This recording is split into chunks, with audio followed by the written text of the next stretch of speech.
The old photograph, faded sepia tones clinging to its surface like a persistent memory, seemed innocuous enough at first glance. It depicted a rustic cabin, nestled amidst what looked like a nascent forest, sunlight filtering through the sparse branches to dapple the rough-hewn logs. A family, perhaps 3 generations, stood grouped loosely in front of the porch, their faces solemn yet hinting at the quiet resilience of early 20th century life.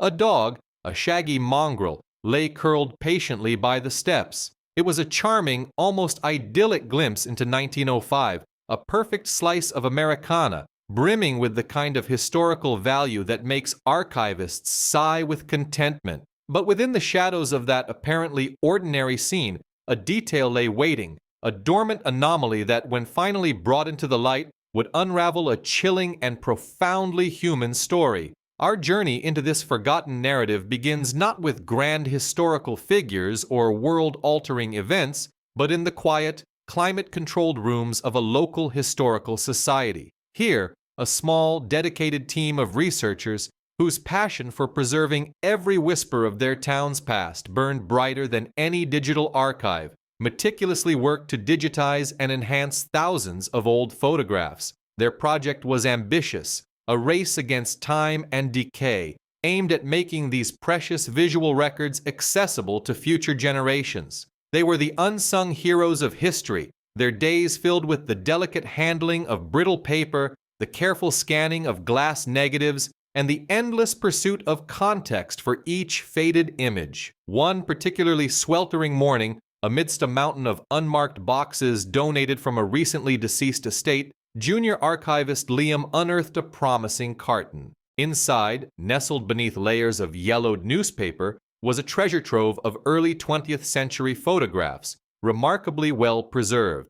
Among them was the cabin photo. Its original mounting card was slightly warped, but the image itself, while a touch blurry around the edges, held a compelling clarity for its age. Liam, ever the enthusiast, carefully brought it over to Dr. Evelyn Reed's desk. Dr. Reed, the lead historian of the society, a woman whose keen eye for detail was as legendary as her unwavering historical integrity, took the photograph from Liam. She held it gently, tilting it to catch the fluorescent light, her brow furrowing slightly as she scanned the scene. "Ah, a lovely little homestead," she murmured, a faint smile playing on her lips. "Look at the self-sufficiency etched on their faces. Remarkable condition for a print from that period."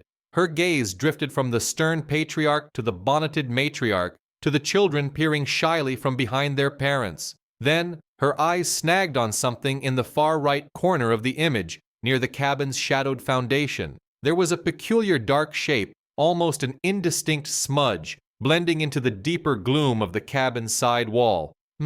She mused, leaning closer. A bit of poor lighting there, or perhaps the camera registered a slight movement. Happens often enough with those early exposures. She attributed it to the limitations of bulky, primitive cameras and the sometimes unpredictable nature of early photographic emulsions. It was a minor imperfection, easily overlooked, one of countless such nuances that seasoned historians learned to file away as part of the technological charm of the era. Yet, a tiny spark of curiosity, a faint, almost imperceptible whisper of "what if" stirred within her.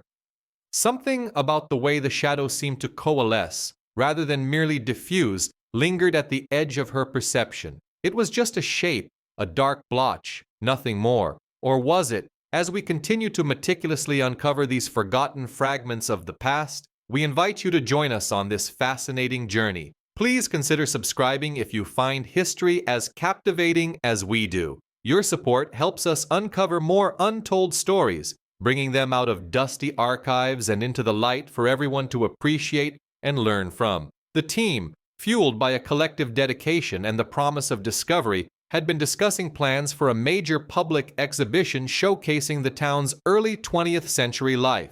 To prepare for this, they decided that a selection of their most compelling images, including the cabin photograph, would undergo advanced digital enhancement. The goal was not only to preserve them in high-resolution digital formats, but also to bring out every possible detail, to clarify the faces, to sharpen the textures of clothing and landscape, transforming them into vibrant windows to the past. It was an exciting prospect, a way to breathe new life into old memories. Dr. Reed made sure the cabin photo was among the chosen few, still harboring that subtle, gnawing curiosity about the dark shape in its corner. Little did she know, this decision would soon lead them down a path far stranger and more unsettling than any historical record could have prepared them for. The seemingly innocuous shadow was about to yield its secrets. The team, energized by Dr. Reed's intuition and the promise of new technology, began the painstaking process of digitally enhancing the 1905 cabin photograph. It wasn't a simple matter of clicking a button. This was a meticulous, multi-stage undertaking demanding patience and precision. First, the high-resolution scan of the fragile original was subjected to advanced denoising algorithms, carefully removing the grain and chemical imperfections inherent in early photographic plates without sacrificing crucial detail. Then came the sharpening phase, where sophisticated filters worked to define edges and bring out textures that had been lost to time and the limitations of period optics. Each pixel was a tiny piece of a larger puzzle, and the researchers, led by a quiet, detail-oriented technician named Michael, treated each one with reverence. They experimented with various degrees of contrast and brightness, seeking the perfect balance that would reveal hidden information without distorting the scene. It was a delicate dance between technological capability and historical integrity, a quest to peel back the layers of a century-old image. As the image resolution steadily improved, the peculiar dark shape in the far corner, previously dismissed as an indeterminate shadow or smudge, began its slow, unsettling transformation. Initially, it was just a denser cluster of pixels, a vaguely defined mass. Then, with each successive pass of the enhancement software, contours emerged. A line here suggested a shoulder, another there hinted at a limb. Soon, what had been an amorphous blotch started to coalesce into something undeniably human-like. It wasn't perfectly clear, still shrouded in a digital mist, but the unmistakable silhouette of a standing figure was there, lurking at the periphery of the family portrait. The initial reaction among the team was a mix of surprise and a touch of confusion. Someone murmured about a child peeking from behind the cabin wall. Another speculated it might be a tree stump playing tricks on their eyes. Dr. Reed, however, felt a growing sense of unease, a subtle prickle at the back of her neck that she couldn't quite articulate. The figure, though still indistinct, possessed an odd stillness, an almost unnatural rigidity that set it apart from the lively, if slightly blurred, faces of the family grouped brightly in the foreground. The other family members exuded a subtle vitality, a fleeting moment caught in time, even with the long exposure required for 1905 photography. Their postures, though posed, hinted at life, at breath, at the slight sway of textiles. The figure in the corner, however, seemed to defy this. It was too static, too perfectly fixed, like a statue observing the scene rather than participating in it. She voiced her concerns, her quiet observations prompting Michael to further isolate that section of the photograph. Delving deeper, they focused their collective efforts and the full power of their digital tools onto that specific anomaly. Advanced filters designed to separate foreground from background were applied, followed by algorithms that could predict and reconstruct lost information based on surrounding pixel data. They experimented with spectral analysis, attempting to discern subtle differences in light absorption that might reveal material composition. Each step further refined the form, stripping away the remaining digital ambiguities. What emerged was undeniably a human figure, standing upright, clad in what appeared to be dark, somewhat formal attire. The face was still obscured, lost to the limitations of the original capture and the century of degradation, but the overall impression was striking. Initial hypotheses flew around the lab, each one a desperate attempt to rationalize the emerging reality. Was it a child, perhaps camera-shy, hiding behind the cabin's corner, or maybe a domestic worker, intentionally positioned to be less prominent? One researcher suggested it might be a shadow, unusually dense and shaped, cast by some unseen object or person, but the light source in the photo contradicted this. The shadow would have fallen in a different direction. Another considered it merely a blur from a family member who had moved during the long exposure, yet the rest of the image showed consistent blur patterns typical of the era, and this figure's stillness was a notable deviation. There was an unspoken desire to explain it away. to fit it into the established narrative of a simple family photo. But the figure's posture, its peculiar lack of interaction with the visible subjects in the photo, continued to be a source of mounting discomfort. The family in the center, though formal, were clearly communicating with each other, their gazes converging, their bodies subtly aligned. The figure in the corner, however, was an island unto itself. Its back was partially turned, yet its head seemed twisted just enough to face the camera, or perhaps to face nothing at all. Its arms were held rigidly, almost unnaturally straight at its sides, or perhaps clasped in front, the detail still too murky to confirm. There was no sense of movement, no hint of a momentary pause, but rather an absolute, unwavering stillness that felt profoundly out of place. This wasn't the fleeting stillness of a posed subject. This felt like the inherent stillness of an inanimate object. A creeping doubt began to settle over the team, an unsettling premonition that this apparently benign addition to a historical photograph was something far more profound and perhaps far more disturbing than any of them had initially imagined. The cabin, the smiling faces, the rustic setting all seemed perfectly normal until one truly looked at the silent, unmoving sentinel lurking in the shadows, defying all conventional expectations.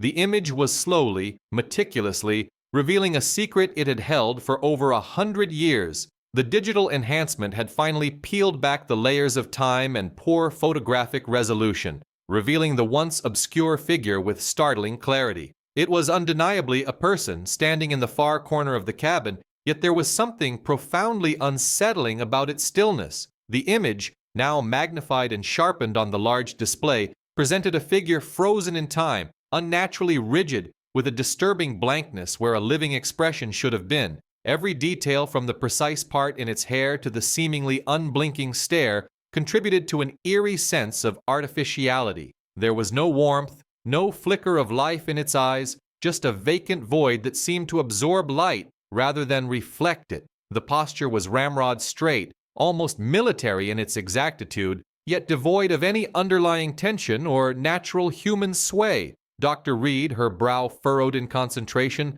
leaned closer to the screen, her fingers unconsciously tracing the outline of the figure. The others on the team exchanged nervous glances, the initial excitement of discovery now tinged with a growing apprehension. They had expected an answer, perhaps a child captured mid-play or a shy family member. Instead, they were faced with an enigma that defied easy categorization. The figure's clothing, initially overlooked in the blurry original, now stood out. It was a dark, almost formal attire, strangely pristine given the rustic, lived-in appearance of the cabin and the worn, practical clothes of the other occupants. The fabric seemed too smooth, too uncreased, as if it had never truly been worn or perhaps never truly moved. It was an aesthetic discrepancy that gnawed at their sense of historical authenticity. Mounting suspicion began to ripple through the room. Dr. Reed, her voice hushed, pointed out several anomalies that transcended simple photographic quirks.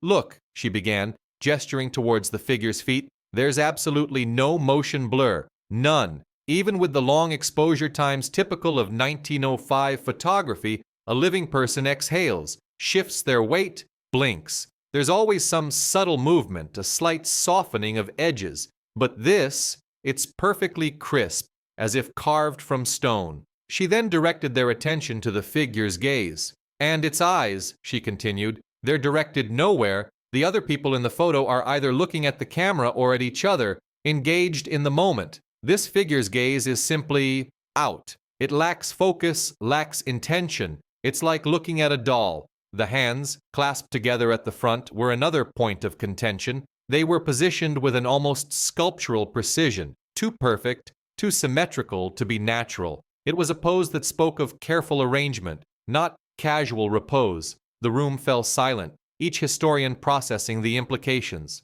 The initial theories of a trick of light or a playful child had evaporated, replaced by a chilling uncertainty. The figure was clearly human in form, yet disturbingly inhuman in its presentation. The team realized they were venturing into territory beyond their immediate expertise in historical documentation. They needed a fresh perspective, someone whose specialty lay in dissecting the very fabric of images. The decision was unanimous. They would consult an expert. Dr. Reed immediately thought of Mr. Davies, a forensic photo analyst renowned for his meticulous work on challenging historical images, often called upon by museums and private collectors to authenticate or debunk photographic mysteries. His reputation for a keen eye and an almost scientific approach to image analysis was unparalleled. A week later, Mr. Davies arrived at the Historical Society, a man of precise movements and an even more precise intellect. He wore a tweed jacket that seemed to hum with academic rigor, and his sharp eyes immediately scanned the room's displays before settling on the enlarged image of the cabin. Dr. Reed laid out their observations, the mounting anomalies, and their growing unease. Mr. Davies listened patiently, interjecting with concise questions about the camera type, the lighting conditions, and the known history of the photograph. Initially, he was dismissive, his logical mind leaning towards the simplest explanations. Poor depth of field, doctor,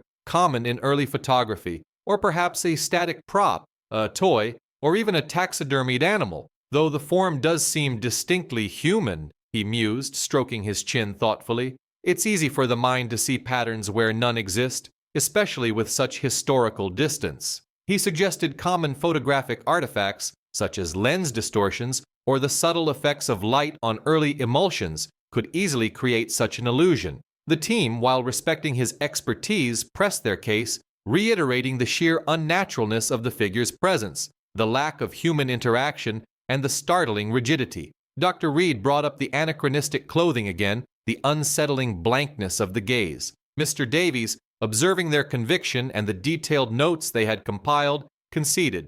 "Very well," he said, a glint of professional curiosity in his eyes. "Persuasive observations, I'll grant you. This warrants a closer look than my initial armchair diagnosis." He agreed to take the digital file back to his lab, promising a thorough re-examination. He would apply his own battery of sophisticated tools and algorithms, delving into the pixel-level data, analyzing light refraction, shadow integrity, and geometric consistency.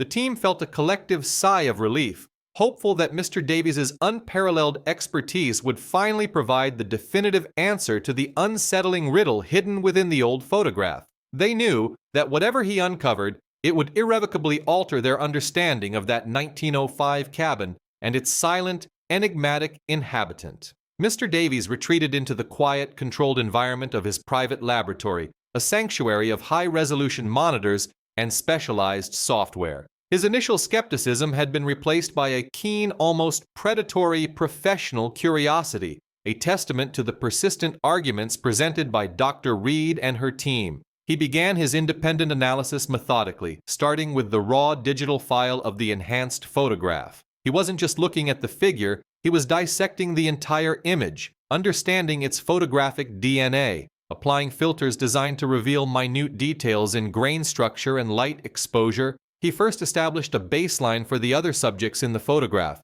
the undeniable living individuals. He studied their posture, the way sunlight caught the fabric of their clothes, the subtle folds and wrinkles that spoke of movement captured in a static moment. His expertise in the chemical processes of early photography proved invaluable. He knew how light reacted with silver halide crystals, how long exposures subtly blurred the edges of anything truly alive, creating ghosting or a slight softness. Yet, with the figure in question, there was none of that. Its outline remained remarkably crisp, its form unnervingly defined, almost as if it had been perfectly still for an impossible duration. He zoomed in, pixel by painstaking pixel, examining the interplay of light and shadow on its surface. He looked for the telltale signs of human physiology, the minute reflections in the eyes that indicated depth and moisture, the slight tension in the neck muscles that even the most stoic pose would display, the almost imperceptible sway of a body maintaining balance.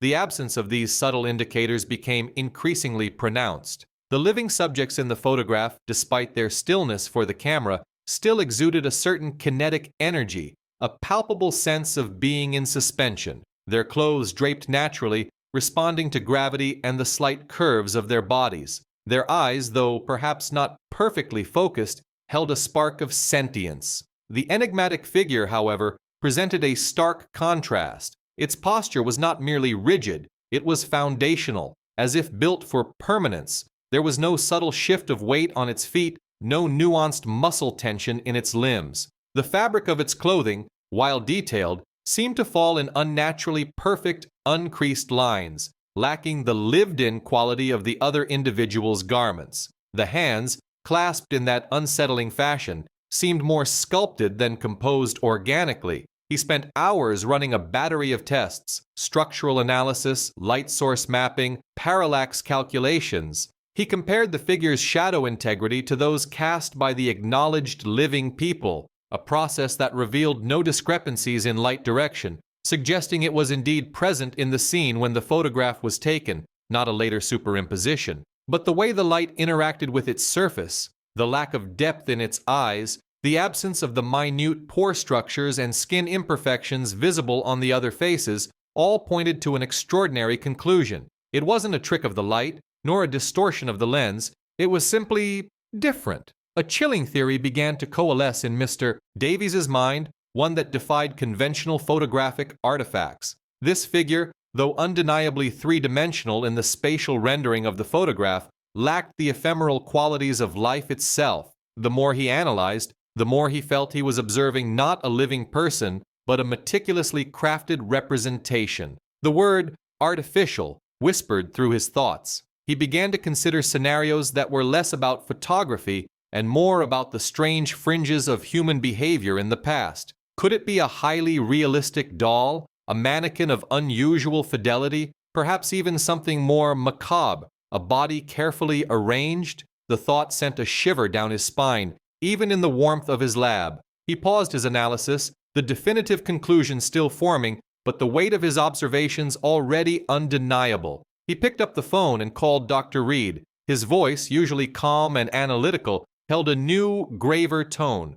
"Dr. Reed," he began, "my initial assessment was, shall we say, incomplete. This figure, it's not a common photographic anomaly. There's a profound difference in its visual signature compared to the other subjects. I'm seeing an absence of life indicators that is frankly quite unsettling. We are not looking at a person in the conventional sense. I'm leaning towards the possibility of a tableau, or perhaps a highly sophisticated prop. I recommend we convene for a full presentation of my findings as soon as possible." A palpable tension hung in the air a few days later, as the team gathered in their small conference room, the enlarged photograph projected onto the screen, the unsettling figure now dominating their collective thoughts. Dr. Reed relayed Mr. Davies's preliminary remarks, her voice tight with anticipation. The other researchers exchanged nervous glances.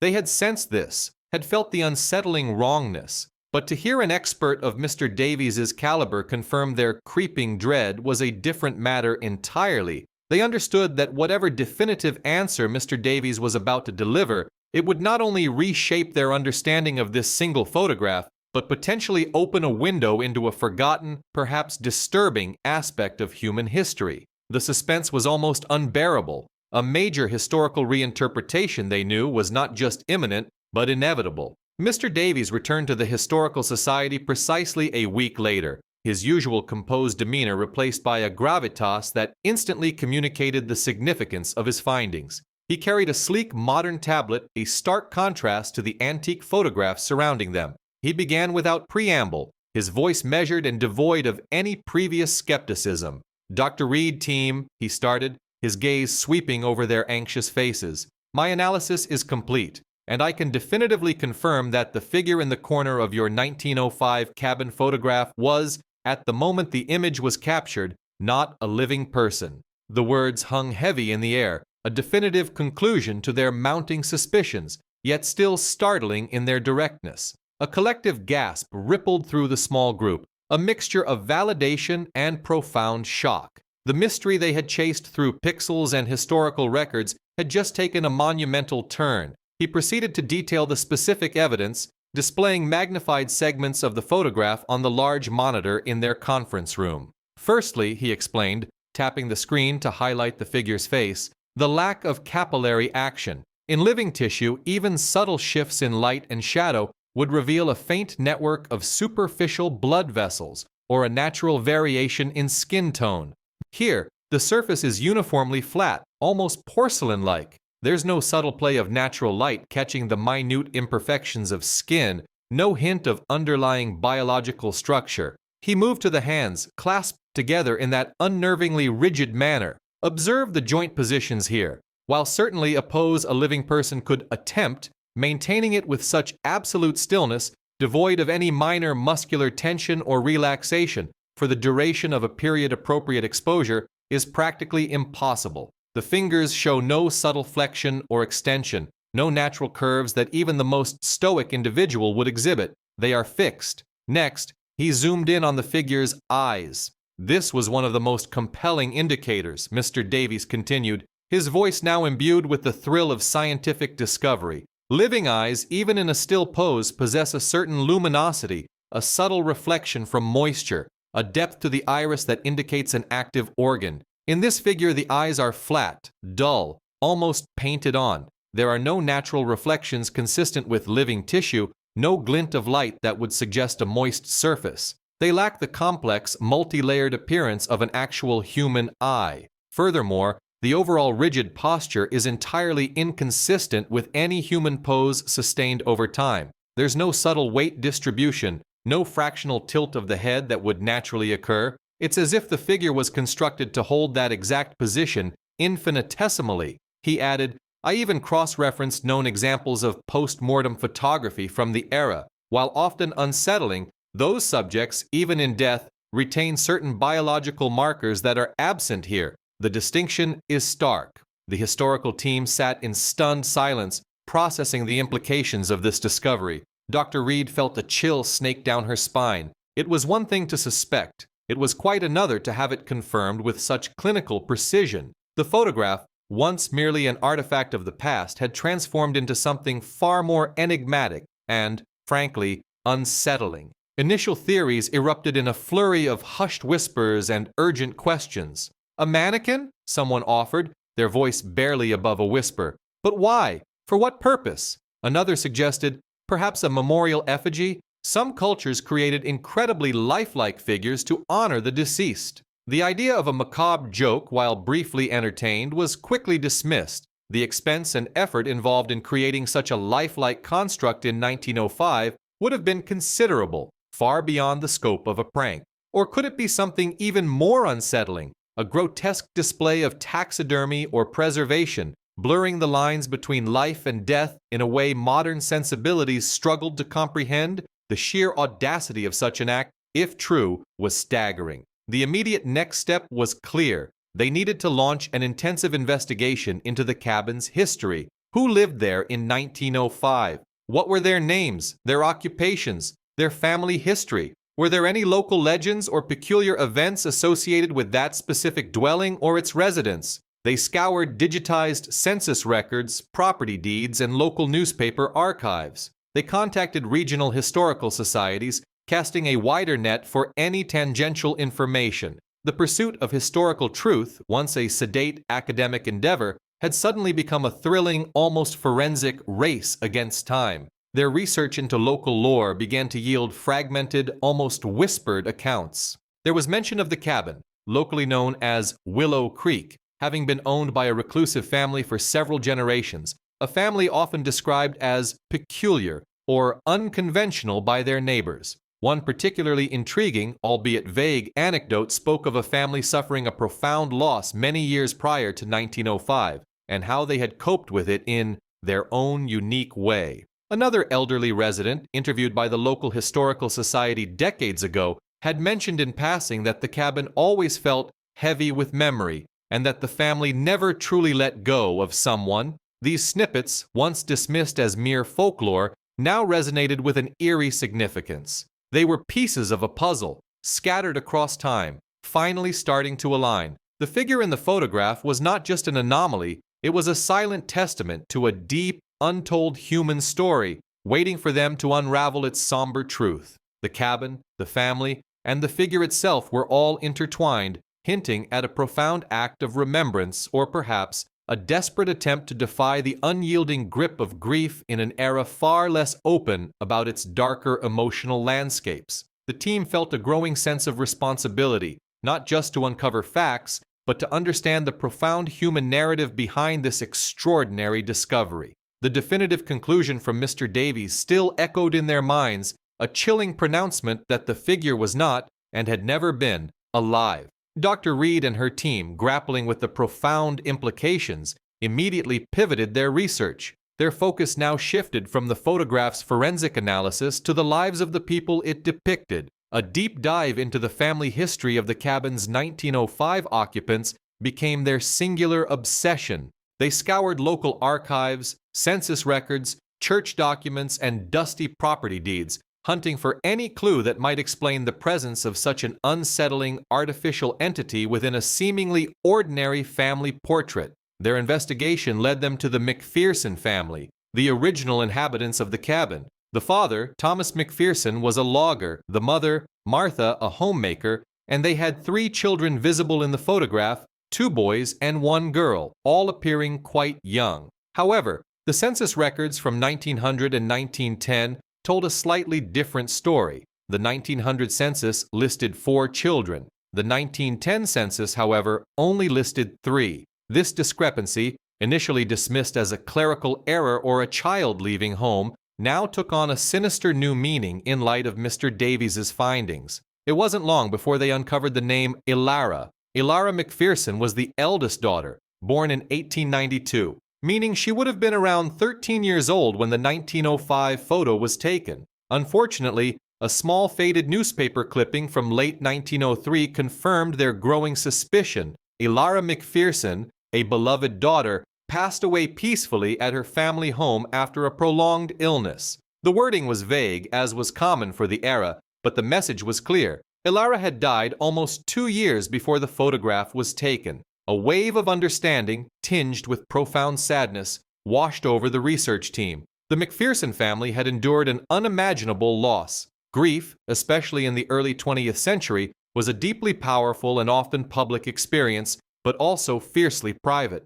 The idea of keeping a deceased child's memory alive was not unusual, but the method, as suggested by the figure in the photo, was anything but conventional. They began to research historical practices surrounding death and mourning, looking specifically for anything that might explain the creation and presence of an artificial stand-in. They unearthed obscure cultural practices and local traditions, particularly from isolated rural communities like the one where the cabin stood. In some instances, families overwhelmed by sorrow and lacking modern coping mechanisms would commission memorial effigies, life-sized, highly detailed representations of the deceased. These effigies weren't meant to deceive, but rather to serve as a tangible focus for their grief, a way to maintain a physical, albeit symbolic, connection with the departed. Further digging, particularly into local folklore and oral histories passed down through generations, yielded fragments of stories about families who struggled to let go. There were whispers of grief figures, crafted by local artisans renowned for their ability to capture a likeness, intended to offer comfort to the bereaved. These weren't commonplace, certainly not widely documented, but they existed as a testament to the raw, visceral nature of human sorrow. Some accounts even spoke of comfort dolls or silent companions, though these were often associated with smaller-scale figures. The scale and realism of the figure in the photograph, however, suggested something far more elaborate, a full-sized representation. Dr. Reed, piecing together these fragments, felt a cold certainty settle in her heart. The figure in the corner, the unsettlingly still girl, was Ilara. Not the living Ilara, but a meticulously crafted effigy, a physical manifestation of the McPherson family's enduring love and profound grief. It suddenly made sense. The slightly anachronistic clothing, too pristine for a logging cabin, could be the special garments prepared for the effigy. The blank gaze,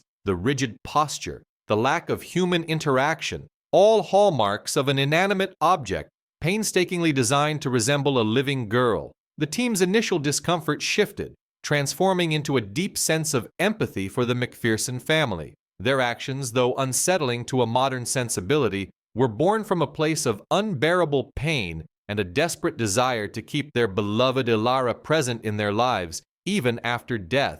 The photograph wasn't just a record of a family gathering, it was a deeply personal, almost sacred testament to their enduring bond and their attempt to defy the finality of loss. The emotional impact on the researchers was profound. What began as a scientific quest to unravel a photographic anomaly had morphed into an intimate journey into the heart of a family's sorrow. They were no longer just observers. They were privileged witnesses to a hidden chapter of human grief. The extreme measures the McPhersons might have taken to cope resonated deeply, painting a vivid picture of a love so strong it transcended the boundaries of life and death, finding solace in an unconventional, almost heartbreaking form of memorialization. The unsettling figure in the corner was no longer a creepy curiosity. It was a poignant symbol of a family's unbreakable spirit in the face of unimaginable tragedy. The painstaking research into the McPherson family's past,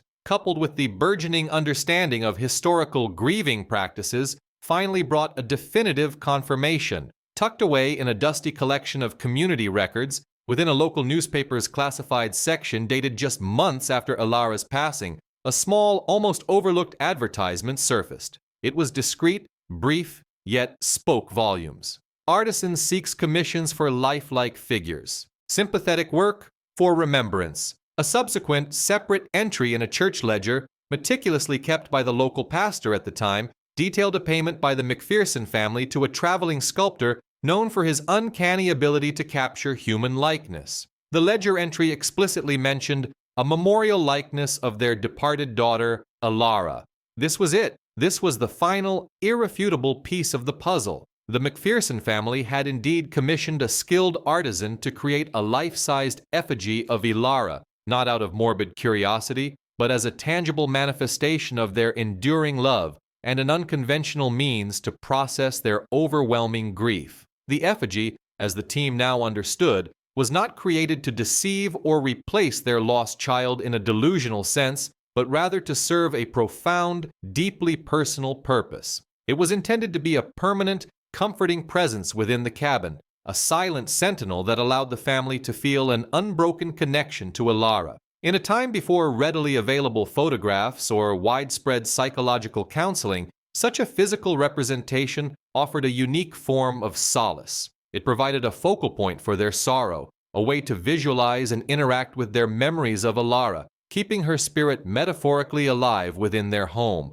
Imagine the quiet moments, a mother adjusting a small shawl on the effigy, a father speaking softly to its still form, a sibling confiding secrets as if to their real sister. The effigy was a vessel for their love, a silent listener to their continued conversations with the departed. This revelation completely transformed the team's understanding of the 1905 photograph. It was no longer just a simple family portrait, but a profoundly deliberate and deeply emotional act. By including the effigy prominently in the corner, the McPherson family was making a powerful statement. They were acknowledging Ilara's continued presence in their lives, blurring the often harsh and absolute lines between life and death. It was their way of integrating their loss into their family narrative, a testament to their belief that Ilara, though physically gone, remained an essential, beloved member of their unit. The photograph, therefore, became a complex tapestry of love, loss, and an extraordinary attempt to defy the finality of absence.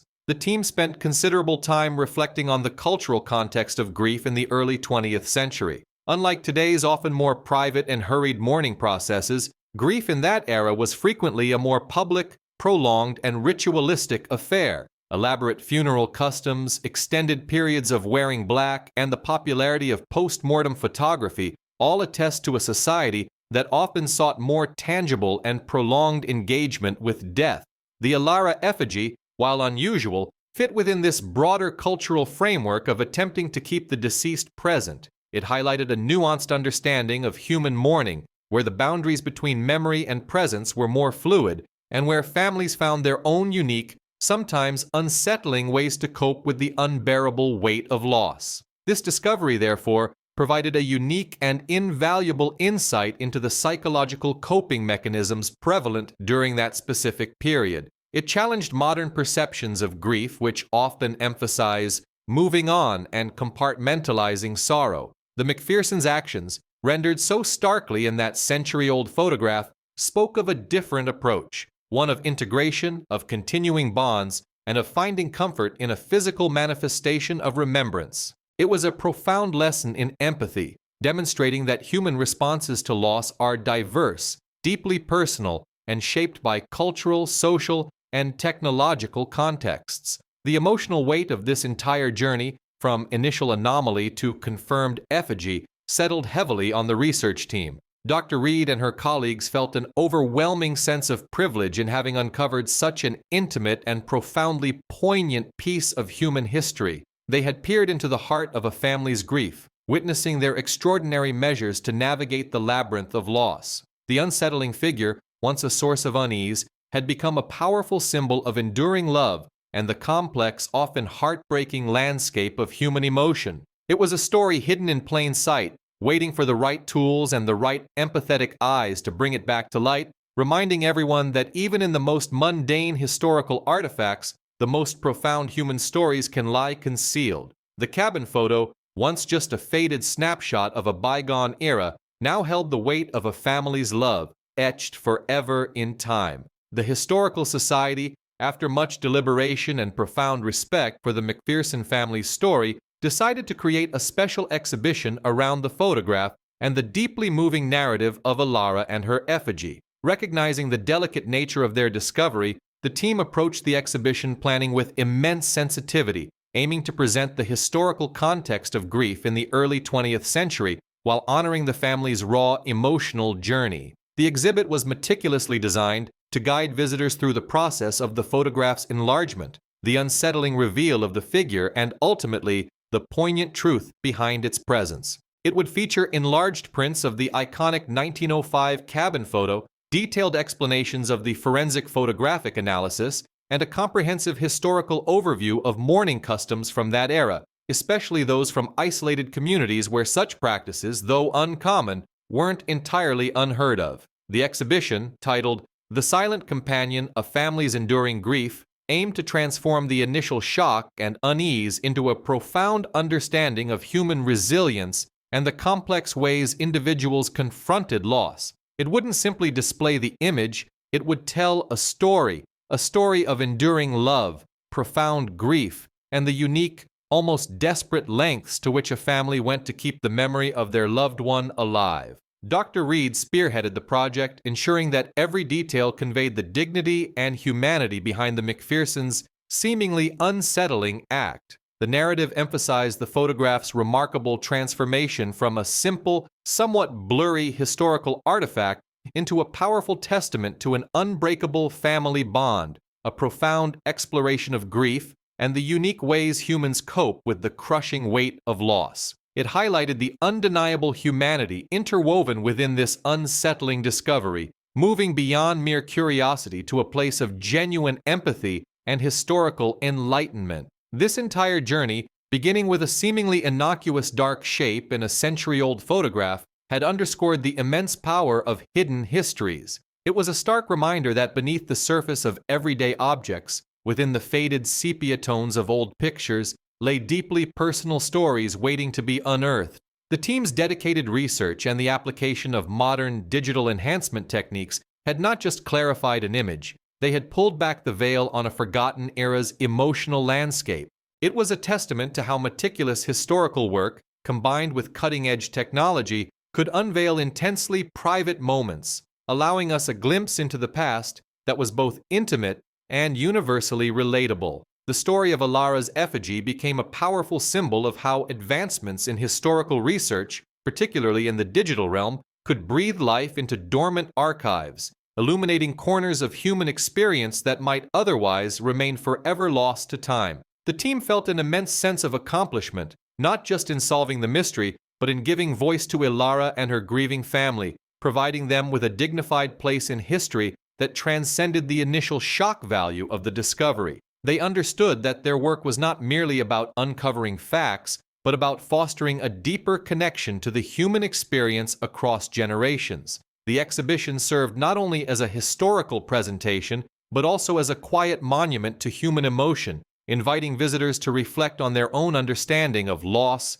memory, and the powerful, sometimes unconventional, expressions of love. It was a story that transcended the specific details of 1905 and resonated with the timeless human condition. This incredible journey through the past culminated in a message for the future. The researchers, having witnessed firsthand the profound depth of narratives embedded in seemingly ordinary objects, urged others to look closer at their own history, to delve into their family albums, and to explore the forgotten corners of their local communities. Every faded photograph, every dusty artifact, every handwritten letter holds a potential tale, a piece of the human mosaic waiting to be rediscovered. These stories, whether grand or intimately small, contribute to our collective understanding of who we are and where we come from.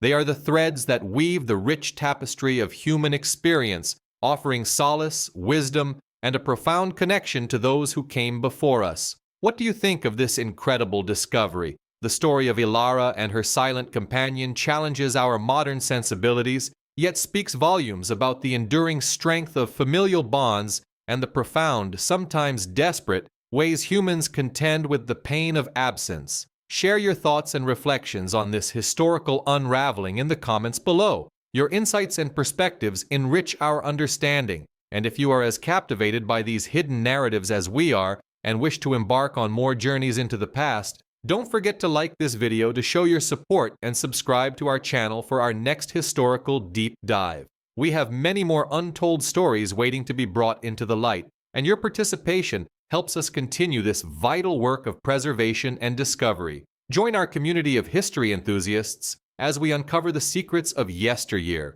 one compelling story at a time.